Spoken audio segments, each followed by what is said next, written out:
Shalom, shalom, queridos amigos. Bienvenidos un día más a Israel a Diario. Hoy es lunes 19 de mayo, 21 del mes de Iyar en el calendario hebreo. Llevamos 591 días de guerra. 58 rehenes todavía están allí en la Franja de Gaza, una guerra que ha vuelto a cobrar intensidad y que aquí en el sur de Israel se escucha y se sienten los intensos bombardeos en la Franja de Gaza. Sin duda una situación en la que no esperábamos, no queríamos estar cuando ya nos acercamos a 600 días del comienzo de esta guerra. Vamos a comenzar por algo que no está en los diarios de hoy, porque esta mañana se informó y se sintió también, debo decir, una operación especial que realizaron las Fuerzas de Defensa de Israel, Tzahal, en Khan Yunis, en la Franja de Gaza, en la cual eliminaron a Ahmad Sarhan, que era un miembro de alto rango del ala militar de los comités de resistencia popular. Según los informes, los efectivos entraron al corazón de la ciudad palestina de Khan Yunis disfrazados, incluso algunos de ellos vestidos como mujeres, y durante la operación en la que en realidad, según siempre estos reportes, querían arrestar a Sarhan, lo eliminaron y arrestaron a su esposa e hijos. Los comités de resistencia popular son considerados la tercera organización terrorista más grande que opera en la Franja de Gaza, después de Hamas y la Yihad Islámica, y de todas maneras, como todos los grupos más pequeños o más grandes en la franja, opera bajo las órdenes de Hamas, que más de una vez ha utilizado a este grupo para acciones u operaciones de las que no quería responsabilizarse públicamente. La red saudita Al Arabiya había informado bien temprano en la mañana, que una fuerza especial israelí entró en el centro de Khan Yunis para llevar a cabo una misión de rescate de rehenes y que se observó a fuerzas terrestres en esta operación especial, lo cual, como se pudo ver más tarde, no era cierto. Vamos a comenzar entonces nuestra recorrida por los diarios y otros medios aquí en Israel. Vamos a comenzar con el diario Yediot Aharonot, que muestra hoy en su primera plana una fotografía de habitantes del norte de la Franja de Gaza que huyen de la ofensiva israelí.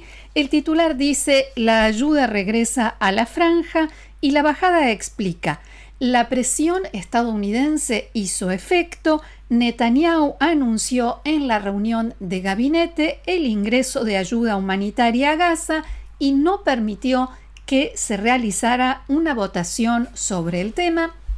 Enseguida vamos a ver más detalles también sobre esto.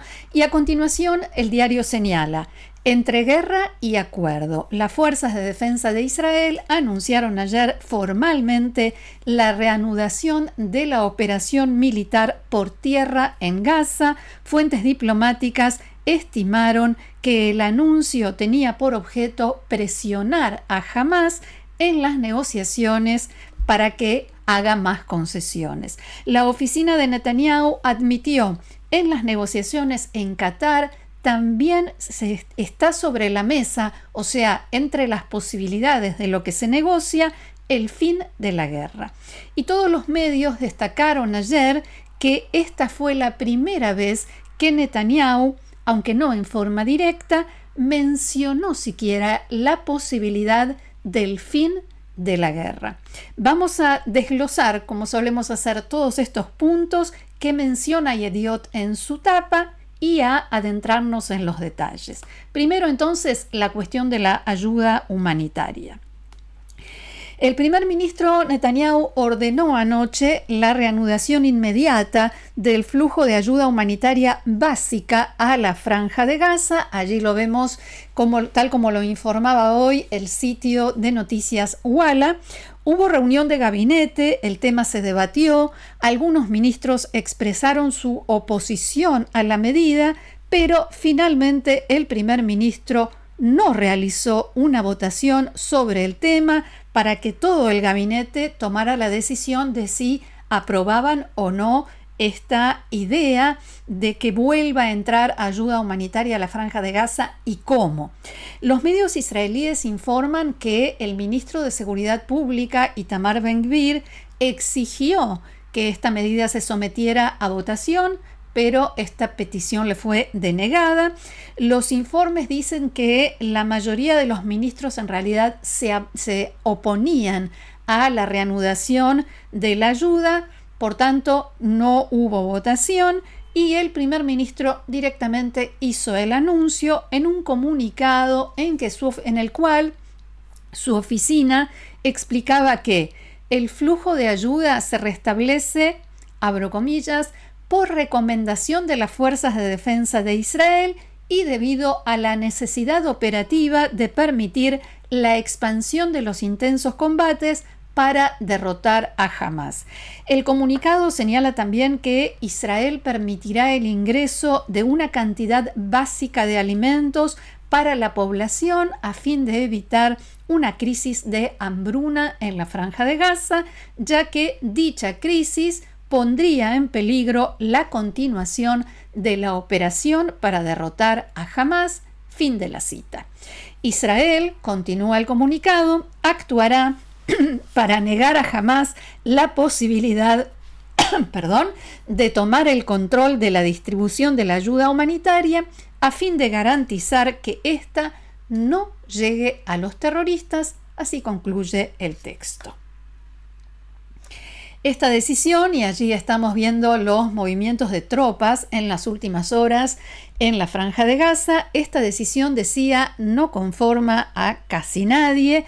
Para algunos es demasiado poco y demasiado tarde, una decisión que solo se tomó debido a la tremenda presión de Estados Unidos y las declaraciones de los últimos días de funcionarios de la Casa Blanca, incluyendo al propio presidente Donald Trump, sobre lo que consideran la urgente necesidad de que llegue ayuda humanitaria a Gaza y de frenar la crisis humanitaria.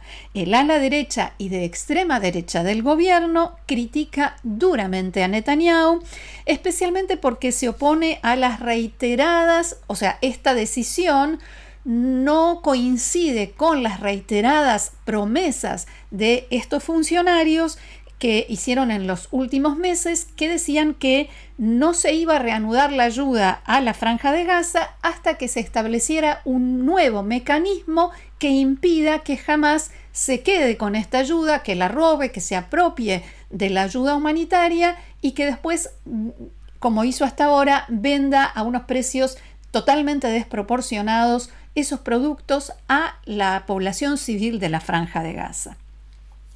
Poco después del anuncio formal de la oficina del primer ministro, se envió otro comunicado a la prensa que, en nombre de un alto funcionario, en el que se afirmaba que esta reanudación de ayuda de esta manera es una medida temporal que solo durará alrededor de una semana hasta que se establezcan los nuevos centros de distribución de ayuda y hasta que entren en funcionamiento estos puntos de distribución de los que hablábamos y anticipábamos la semana pasada. En Galei Tzahal, la radio del Ejército de Israel, explicaban en la mañana de hoy que, mientras tanto, los camiones con ayuda humanitaria entran, porque ya comenzaron a entrar, y atraviesan la franja con el mismo sistema que hasta ahora, que permitía que Hamás hiciera lo que recién estaba describiendo. Supuestamente la semana próxima va a entrar en funcionamiento este nuevo mecanismo establecido y respaldado por Estados Unidos e Israel, conocido como la Fundación Humanitaria de Gaza. Ayer los distintos canales de la televisión israelí mostraron a la gente que se va a hacer cargo, que va a poner en funcionamiento este mecanismo, llegando al aeropuerto Ben Gurión para justamente comenzar esta labor. Inmediatamente después de la reunión, el ministro Ben-Gvir difundió un comunicado que decía: El primer ministro está cometiendo un grave error con esta medida que ni siquiera cuenta con mayoría. Debemos aplastar a Hamás y no, al mismo tiempo, darle oxígeno. Esta mañana publicó este mensaje que vemos en su cuenta de X que dice: Señor primer ministro, nuestros rehenes no tienen ayuda humanitaria. Otros políticos y grupos se sumaron a las críticas a la decisión de Netanyahu, especialmente desde la extrema derecha, pero no solamente, desde todos los sectores, incluido su propio partido, el Likud. Vamos ahora a la segunda cuestión, la de la reanudación de la operación militar. Y para eso vemos la tapa del diario Maariv de hoy, que muestra la imagen de soldados israelíes en la Franja de Gaza y titula con una cita: hasta la definición. En la bajada dice: la operación Merkavot Gidón, así se llama, carros o carruajes de Gidón, entró en la etapa de la maniobra terrestre y el portavoz de las Fuerzas de Defensa de Israel advirtió a Hamás: lo único que puede frenarnos es la liberación de los secuestrados. Efectivamente, el ejército anunció en un comunicado este comienzo y luego a través del portavoz militar Efi Defrin, que lo explicaba de la siguiente manera. צה"ל בהובלת פיקוד הדרום פתח במבצע מרכבות גדעון בהתאם להנחיית הדרג המדיני. Las fuerzas de defensa de Israel, lideradas por el Comando Sur, iniciaron la operación militar Carros de Gidón según la orden del gabinete. Realizamos esta operación para lograr todos los objetivos de la guerra en Gaza, devolver a los rehenes y desmantelar el liderazgo de Hamás. Es importante enfatizar que nos adaptaremos a cualquier posible evolución. Durante la operación, intensificaremos el control militar, dividiendo la Franja de Gaza y reubicando a la población para su propia protección en todas las áreas donde operamos. El portavoz también dijo que el ejército está haciendo todo lo posible para evitar que los rehenes que Hamás mantiene secuestrados sean alcanzados o afectados por los ataques. Todo el tiempo los tenemos presentes, decía Defrin. En Canal 12 mencionaban anoche que ya hay combates, aunque no con la misma intensidad de los primeros meses de la guerra, que en la profundidad de la Franja de Gaza, donde ya se están internando los soldados israelíes, se encuentran con los terroristas de Hamás y de otros grupos que a esta altura ya funcionan como guerrillas, ya que prácticamente no les queda cadena de mando. Todos los diarios destacan hoy que mientras esto sucede, la operación militar y la amplia e intensa ofensiva israelí, al mismo tiempo hay negociaciones en Qatar, donde el principal actor y factor es ahora Steve Witkoff, el enviado del presidente estadounidense Donald Trump a la región, que empuja con todas sus fuerzas para lograr el fin de la guerra y la liberación de rehenes, todos los rehenes o lo máximo posible, lo máximo que se pueda. Este artículo del diario Yediot Aharonot de hoy se titula Los pies en Gaza, la mirada hacia Doha, sobre este tema, y también este otro de Israel Hayom, cuyo título es Pronto se definirá, acuerdo o estallido. Respecto de las negociaciones, como suele suceder desde que comenzó esta situación, hay muchísimas versiones sobre qué se está negociando y en qué situación están las conversaciones. Hay quienes dicen que, como decía por ejemplo anoche Canal 12, hay movimientos, Zuzá decía Canal 12, hay pequeños pasos hacia adelante, aunque no un progreso significativo, Y las distintas versiones decía porque en Hamás incluso diferentes portavoces han dado declaraciones no solo distintas, sino también contradictorias. No voy a marearlos con todos los detalles de cada una de estas versiones. Sí es importante saber y destacar que en la tarde de ayer la oficina del primer ministro Netanyahu publicó un comunicado según el cual el equipo negociador de Israel en Qatar está agotando todas las posibilidades para llegar a un acuerdo para liberar a los rehenes, incluido un marco que incluya el fin de la guerra, la liberación de todos los rehenes, junto con la rendición completa y el exilio de Hamás. Y todos los medios, como decía antes, destacaron que esta fue la primera vez que Netanyahu mencionó la posibilidad del fin de la guerra en forma positiva y oficial. Según Canal 12, 2 minutos después de que fuera publicado este comunicado, una fuente oficial que dialogó con el canal aclaró que es cierto que esta posibilidad, la del fin de la guerra, está sobre la mesa, pero con condiciones, y reiteró que estas condiciones serían el desarme de Hamás y de la Franja de Gaza y la rendición de Hamás y el exilio de sus líderes, de los que quedan. Todas estas, decían, son condiciones que Hamás no está dispuesto a aceptar y por ello, en la práctica, la única fórmula que se está negociando es la liberación parcial de rehenes a cambio de un cese de fuego más o menos prolongado. Seguimos adelante. Y en la tarde de ayer, la organización Hamás, mientras todo esto sucedía, la operación militar israelí, las negociaciones, en la tarde de ayer la organización Hamás disparó 2 cohetes desde la Franja de Gaza hacia el sur de Israel. Sonaron las sirenas en el kibutz Kisufim y alrededores. Uno de los cohetes fue neutralizado por el sistema de defensa cúpula de hierro y el segundo cayó en un descampado. No hubo heridos ni daños materiales.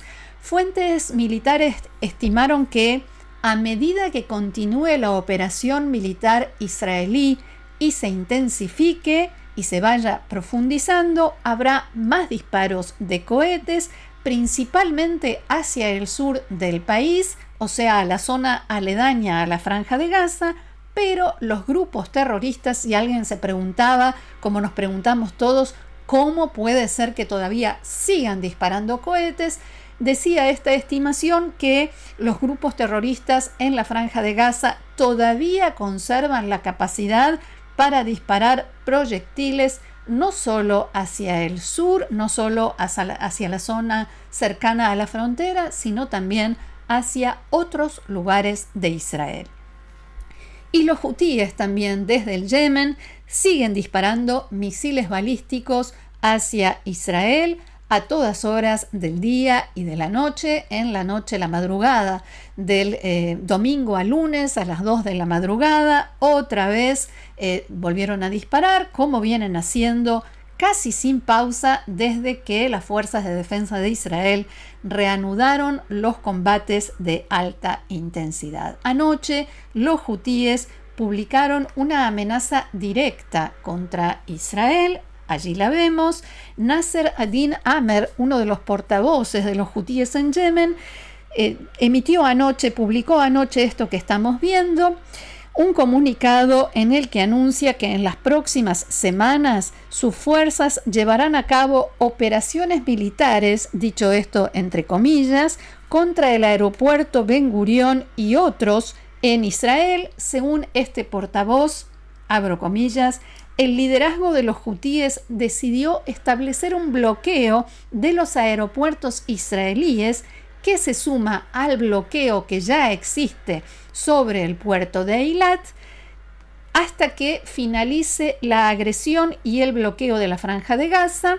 Las compañías aéreas que todavía quedan en el aeropuerto israelí, sigue el texto, deben abandonarlo de inmediato y todos aquellos que se encuentren allí especialmente extranjeros, deben retirarse por su seguridad. Un comunicado que se parece mucho, muchos decían que imita a los comunicados que suele publicar el portavoz en árabe de las Fuerzas de Defensa de Israel, Abihai Edrei, cuando advierte a la población en la Franja de Gaza o en el Líbano que un lugar va a ser bombardeado y deben evacuarlo. Y de los hutíes financiados y respaldados por Irán, vamos ahora a otra actividad de Irán y sus intentos de espionaje. En las últimas horas se dio a conocer que la policía y el Servicio General de Seguridad arrestaron a Moshe Atiyas, un israelí de 18 años de edad, residente de la ciudad de Yavne, que había sido reclutado por Irán para llevar a cabo distintas misiones a cambio de dinero. Entre otras tareas, Atiyas es sospechoso de haber recopilado información de inteligencia en el departamento de cardiología del Centro Médico Meir en la ciudad de Kfar Saba, donde estuvo hospitalizado el ex primer ministro de Israel, Naftali Bennett, que, como recordamos, fue sometido a un cateterismo cardíaco. Atiyas filmó y documentó a petición de los iraníes una planta del hospital donde se encontraba internado Bennett y por supuesto donde también estaban los guardias que custodiaban al ex primer ministro. Los iraníes, el agente iraní que estuvo en contacto con él, le dijo expresamente que no preguntara dónde estaba hospitalizado, en qué habitación o en qué piso estaba internado Bennett, sino que tenía que averiguarlo sin levantar sospechas. La policía afirmó que Atiyas llevaba a cabo otras misiones para sus contactos iraníes, pero no dio más detalles. El comunicado oficial también señala que Moshe Atiyas estaba plenamente consciente de que estaba actuando para Irán y de que esas misiones que él iba aceptando podían perjudicar la seguridad del Estado, a pesar de que sus abogados dijeron todo lo contrario. La oficina de Naftali Bennett declaró en un comunicado que el ex primer ministro tiene, abro comillas, plena confianza en el Servicio de Seguridad y las Fuerzas de Defensa de Israel y en todos los cuerpos de seguridad del país, que continúa con sus giras y reuniones con el público israelí en todo el país y no cesará en sus actividades en beneficio de la seguridad de Israel. Naftali Bennett, que recordemos ya inició su campaña electoral, sus preparativos para las próximas elecciones, dijo en el comunicado que Israel debe adoptar una postura más agresiva hacia Irán, insistiendo en que Teherán, no Tel Aviv, debería estar a la defensiva. De Irán nos vamos a Siria. Allí vamos, porque ayer se cumplieron 60 años de la ejecución del espía israelí Eli Cohen en Damasco el 18 de mayo de 1965, y también ayer se anunció que unos 2.500 documentos y objetos personales pertenecientes a Eli Cohen fueron devueltos a Israel desde Siria en una operación encubierta llevada a cabo por el Mossad. El primer ministro Netanyahu y el jefe del Mossad, David Barnea, entregaron estos documentos a la viuda de Eli Cohen, Nadia. Según un comunicado de la oficina del primer ministro, la operación se llevó a cabo con ayuda de una agencia de inteligencia extranjera.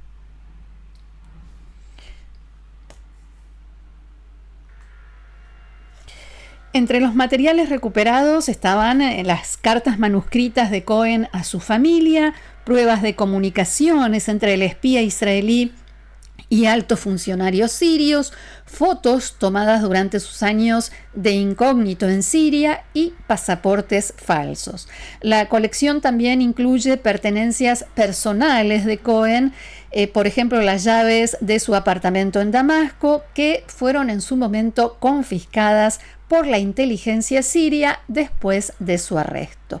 Fue recuperado su testamento original, redactado unas horas antes de que fuera ahorcado, también extensas notas manuscritas recogidas en su domicilio por la inteligencia siria, que incluían tareas que le había asignado el Mossad, como por ejemplo instrucciones para vigilar a un determinado objetivo y recopilar información sobre bases militares sirias.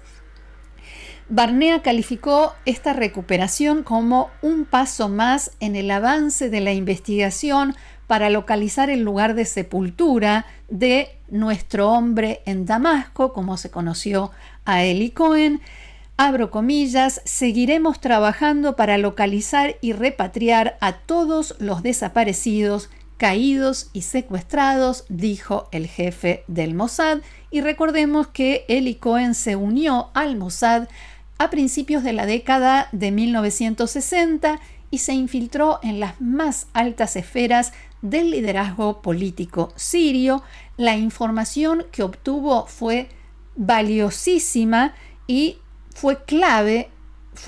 Ese trabajo, esa labor la hizo durante 4 años y esta información fue clave, por ejemplo, en el éxito de Israel en la Guerra de los 6 Días en 1967, en particular en la toma de los Altos del Golán. Fue juzgado y ejecutado por el gobierno sirio por espionaje el 18 de mayo de 1965. Su cuerpo nunca fue recuperado, a pesar de los constantes esfuerzos a lo largo de los años por parte de los sucesivos gobiernos israelíes y del Mossad. Hasta aquí nuestro encuentro de hoy. Muchísimas gracias por haberlo compartido con nosotros una vez más.